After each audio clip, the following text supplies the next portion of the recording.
Ya se van a cumplir casi 6 años desde que tengo mi carro proyecto, este Ford Mustang de 1980, el cual le he hecho todo tipo de modificaciones, dentro de las cuales estaba instalarle un tablero más moderno, lo cual me permitió adquirir e instalar este Pod Autometer para los 3 relojes adicionales.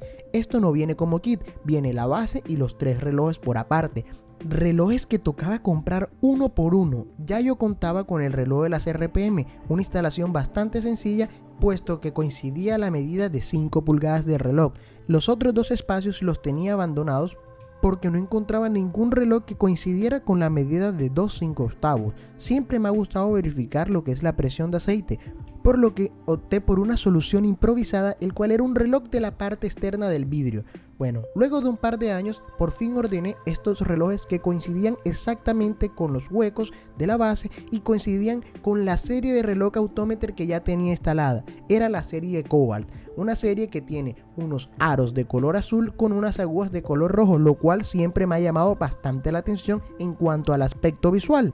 Ambos los ordené de tipo mecánico. ¿Qué quiere decir eso? Que a diferencia de un reloj electrónico, el cual se conecta por medio de un sensor al punto de la toma de datos y por medio de cables, los cuales normalmente son más delgados, se lleva toda la información hacia la parte de atrás del reloj. A diferencia de estos, que tiene que existir una conexión mecánica literalmente entre la parte de atrás del reloj y la parte delantera, es decir, el motor donde se van a censar los datos. Eso la verdad complicó todo lo de la instalación, y si bien ya sabía que el tema de la instalación de un reloj mecánico era mucho más complejo, no pensé que iba a ser tan delicado la parte del reloj de temperatura, ya que era una sonda que era un tipo de tubería de cobre delgada que tenía cuanta indicación, haciendo referencia a que no se podía doblar, truncar o marcar porque se iba a destruir el reloj por completo y no tenía forma de repararlo.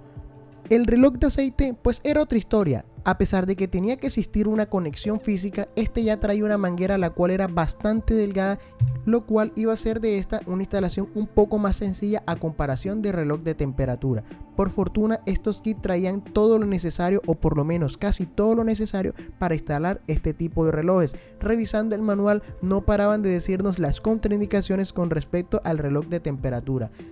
Para iniciar esta instalación por el lado del motor, nos tocaba desmontar ciertas cosas que impedían que las herramientas entraran con mayor comodidad. Por ejemplo, la barra de rigidez frontal, como también el ducto y el filtro completo de la parte del intake. Esto con la finalidad de poder meter herramientas en la parte trasera del motor y poder retirar un tapón por donde también fluye agua. En realidad fue un paso bastante incómodo porque no encontrábamos la forma de utilizar las herramientas adecuadas para poder soltarlo. ¿Cuál era la finalidad de quitar ese tapón? Que en ese punto donde existía ese tapón original del bloque, poder instalar ahí el sensor original que trae el carro. ¿Por qué no instalamos ahí el reloj Autometer? Porque es una zona bastante incómoda y de pronto las vibraciones del motor llegaban a partir de esa sonda que, como ya les comenté, era bastante delicada. Luego de que quitamos el tapón, simplemente era soltar el sensor original, que ese sí estaba cómodo en la parte frontal del motor, y pasarlo hacia ese punto donde en realidad no entra casi que ninguna herramienta. Y como siempre, olvidaba drenar el líquido refrigerante, que por fortuna en este caso no lo tenía, sino que solamente tenía agua. Lo único que quedó fue un desastre, pero por lo menos no perdí dinero al afrontar este error. Una vez enroscábamos el sensor en la parte trasera del motor, solo nos quedaba apretarlo con la fuerza necesaria para no romper la rosca de aluminio, pero que tampoco nos quedase fugando agua o líquido refrigerante. Luego de que todo quedara justo, con la medida o el torque adecuado, por lo menos dictado por la mano porque era lo único que entraba, pues simplemente nos pasábamos para todo el interior. Nos tocaba desmontar un gran porcentaje de los plásticos de la rodilla, los plásticos del timón, como también el cubre velocímetro, como se conoce al panel de instrumento que nos dice toda la información. Por lo que también nos tocó desmontar toda la serie de interruptores que reposan en este plástico. Aprovechamos y cambiamos las luces internas, ya que algunas estaban quemadas. Los tornillos del cubre velocímetro eran demasiado incómodos, ya que se encontraban justo enfrente del vidrio frontal. Luego de terminar ese tedioso proceso, teníamos que pasar una sonda improvisada para luego poder llevar todo lo que eran el cable de la sonda de temperatura y la manguera de la presión de aceite por medio del cortafuego. Desmontábamos la base de los relojes para iniciar todo el proceso de instalación. Quiero aclarar, estos relojes Autometer que ordenamos tienen iluminación propia, la cual es LED, por lo que nos tocaba buscar una señal de luz del tablero que nos permitiera darles el positivo y negativo que necesitan esa iluminación para poder funcionar una vez encendamos las luces. Luego de que encontramos esto, era momento de iniciar la instalación de los relojes. Con mucho cuidado pasábamos por medio de la base del reloj la sonda de temperatura, la cual era la más delicada de todo este proceso. Aprovechábamos e instalábamos de una buena vez todo lo que era el positivo y negativo necesario para la iluminación de los relojes.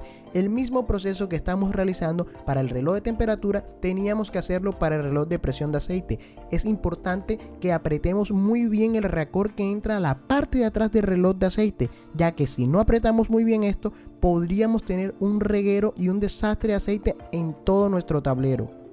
Por fortuna, esta manguera que ya traía nuestro reloj de aceite era bastante flexible y se veía de muy buena calidad, lo cual nos permitía hacer el trabajo con toda la comodidad y seguridad de que no se iba a romper fácilmente. Ajustábamos también nuestro reloj en la parte posterior, pero antes teníamos que cerciorarnos que todos quedaran en el mismo sentido, es decir, que un reloj no haya quedado girado hacia la izquierda y el otro a la derecha, lo cual visualmente no se iba a ver nada agradable. Con ayuda de nuestras manos ajustamos los relojes y apretamos muy bien la parte de atrás con las arandelas de presión necesaria para evitar que luego esto se suelte.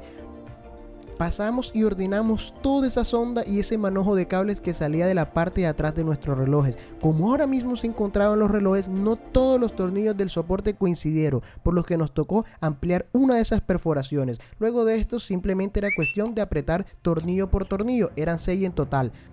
Continuamos haciendo la instalación eléctrica para que nuestro tablero quedara completamente iluminado en los puntos donde ya habíamos encontrado positivo. Luego de esto, con ayuda de cinta aislante, puesto que me parece la más fuerte, íbamos a juntar lo que era la línea de presión de aceite con la línea que iba a leer la temperatura. Todo esto para amarrarlo con la sonda improvisada y que pasase por el cortafuego hacia la parte del motor. Debemos amarrarlo lo suficientemente bien como para evitar el error que se vaya a soltar en medio del camino, ya que esto se podría significar que al tratar de devolver la sonda de temperatura se pudiese romper al jalarla de vuelta hacia el punto del tablero. Con ayuda de un tercero, una persona debe estar en la parte interior del motor empujando todo este mazo de cable y la otra jalando esa sonda improvisada hasta que por fin logre salir al apartado del motor. Retiramos todo el exceso de cinta y empezamos a rutear todas nuestras líneas, tanto la de aceite como la de temperatura. En cuanto a la línea de temperatura, quería que quedase escondida por debajo del manifold y listo, ahí donde habíamos retirado el sensor solamente era enroscar con suficiente fuerza nuestra sonda encargada de leer temperatura. Para la instalación de la línea de presión de aceite íbamos a utilizar esa línea que ya iba y conducía toda la presión hacia el reloj clásico o el reloj improvisado que teníamos en el tablero. Simplemente con ayuda de estos racores que no venían en el kit íbamos a juntar las dos mangueras. Volvíamos al interior, en donde al instalar el cubre velocímetro este no casaba porque golpeaba con todas las mangueras y cables que ahora venían del pot. Bueno, eso fue muy sencillo, simplemente con ayuda de una hoja de cegueta cortábamos el exceso. Te preguntarás por qué no utilizamos un taladro, y es porque este punto no se ve para nada, queda escondido atrás del mismo tablero. Instalábamos todos los plásticos y hacíamos el proceso pero invertido. Colocábamos el cubre plástico de rodillas, el cubre plástico del timón, como también encajar cada uno de nuestros interruptores y listo, finalizamos nuestra instalación de los dos relojes adicionales que nos hacían falta, relojes Autometer que quedaron espectacular, ya que son de la misma serie Cobalt, lo cual hace que se vea un kit totalmente homogéneo.